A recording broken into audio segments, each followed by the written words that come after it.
ఏనండి ఈ చేంజెస్ ఎలా వస్తాయంటే ఆలోచనలో జస్ట్ ఎగ్జాంపుల్ ఇది మా లీలా సాయి క్యాప్చర్స్ అయినా మా క్లయింట్ ముందే అడిగారు. చెక్ లిస్ట్ ముందు పెడతాం కదా, ముందు పెట్టాం. అబ్బా అటువంటిది ఏం లేదన్నా, నువ్వు ఎంత అంటే అంత సాంగ్స్ నీకు నచ్చినవి వేసే, మీ ఎడిటర్కి నచ్చినవి వేసే అన్నారు. ఇప్పుడు ఈ ఎడిటింగ్కి సంబంధించిన సాంగ్స్ అన్నీ నేను వేయటం జరిగింది.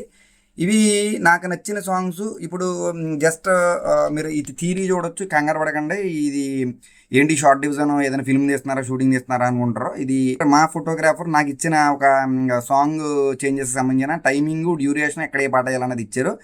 ఇది నేను నాకు నచ్చిన సాంగ్స్ క్లయింట్కి ముందు వేసేయమన్నారు. మా ఫోటోగ్రాఫర్ క్లయింట్ మనకు నచ్చిన వేసేసాం. ఇప్పుడు క్లయింట్ అప్పుడు చూసాక ఆయనలో ఒక రాజమౌళి, ఒక త్రివిక్రమ్, ఒక ప్రశాంత్ నీల్, ఒక నాగేశ్విన్ అప్పుడే మొదలవుతారు. అంటే అప్పుడు ఏం చేయాలన్నదే.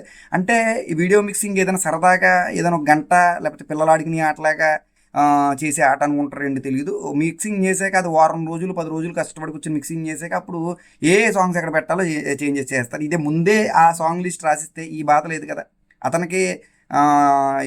మరి ఎంత ఛార్జ్ తీసుకుంటారు, ఏం తీసుకుంటారు నాకు తెలియదు. కానీ ఇది మీరు లేదండి మీకు మాకు సరదా, మేము క్లయింట్ చెప్పింది మేము ఒకసారి కాదు 10 సార్లు అయినా మేము చేసిస్తామని అనుకుంటే అది మీ ఇష్టం. లేదా క్లయింట్తో ముందే ప్రోగ్రామ్ ముందే మాట్లాడుకోండి. మేము ఒక వెర్షన్లో చేస్తాం, నెక్స్ట్ వెర్షన్ ఎంతకు వచ్చవద్దని చేసుకోండి. అప్పుడు మీరు లాస్ భరించవలసిన పని లేదు. నేనైతే ఖచ్చితంగా డబ్బులు ఛార్జ్ అయితే చేస్తాను. సెకండ్ వెర్షన్ ఎక్స్పోర్ట్ చేసి మళ్ళీ ఈ చేంజెస్ అన్ని మార్చిపోవాలంటే 50% అమౌంట్ అయితే ఖచ్చితంగా తీసుకుంటాం. కాబట్టి క్లయింట్లు ముందే చెప్తూ ఉంటారు, మీకు నచ్చిన సాంగ్ వేయండి, తర్వాత అట్లాంటి ఇబ్బంది ఏం లేదంటారు. కానీ ఇది అట్లా జరగట్లేదు. కాలం మారిపోయింది కాబట్టి ముందు చెప్తారు, తర్వాత రకరకాల వ్యవహారాలు చెప్తారు. ఇది మనం ఒకసారి చేయడానికి ఈ రేట్లు, ఒకసారి ఎక్స్పోర్ట్ చేయడానికి ఈ రేట్లు, ఒకసారి అప్లోడ్ చేయడానికే. అలాగే ఫోటోగ్రఫీ ఒకసారి తీసే ఇస్తాడు, మళ్ళీ ఇంకొకసారి ఇంకో రోజు రండి సాంగ్ షూట్ తీద్దాం సరదాగా మళ్ళీ అని అంటే మీరు తీస్తారా? తీరు కదా. అట్లాగే ఇది అంతే. దీన్ని ఆలోచించుకుని ఒకసారి ఫోటోగ్రాఫర్లు, వీడియోగ్రాఫర్లు అందరూ ఆలోచించుకుని మీరు నిర్ణయం తీసుకుని ముందే క్లయింట్కి చెప్పుకోండి, క్లయింట్ని మెప్పించండి. క్లయింట్కి నచ్చకపోతే ఛార్జ్ తీసి మళ్ళీ తీసుకోండి.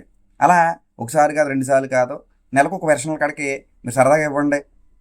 సరదాగా వాళ్ళకి డబ్బులు ఎంత అవుతుంది ముందు చెప్తే ఆ అమౌంట్ని బట్టి వాళ్ళు కూడా సరదాగా ఇన్స్టాల్ చేయించుకోవాలో వాళ్ళు క్లారిటీలో ఉంటారు.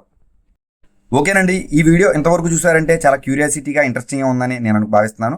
ఈ వీడియో కొంచెం ల్యాగ్ అయింది కాబట్టి మరొక పార్ట్లో రేపు మళ్ళీ చర్చించుకుందాం. అంతవరకు సెలవు. మీ భాస్కర్ యాడ్స్. నా ఫోన్ నెంబర్ 9866698709. మరొక స్టూడియోతో, మరొక వీడియోతో మళ్ళీ కలుద్దాం. అంతవరకు సెలవు. బాయ్. జై హింద్.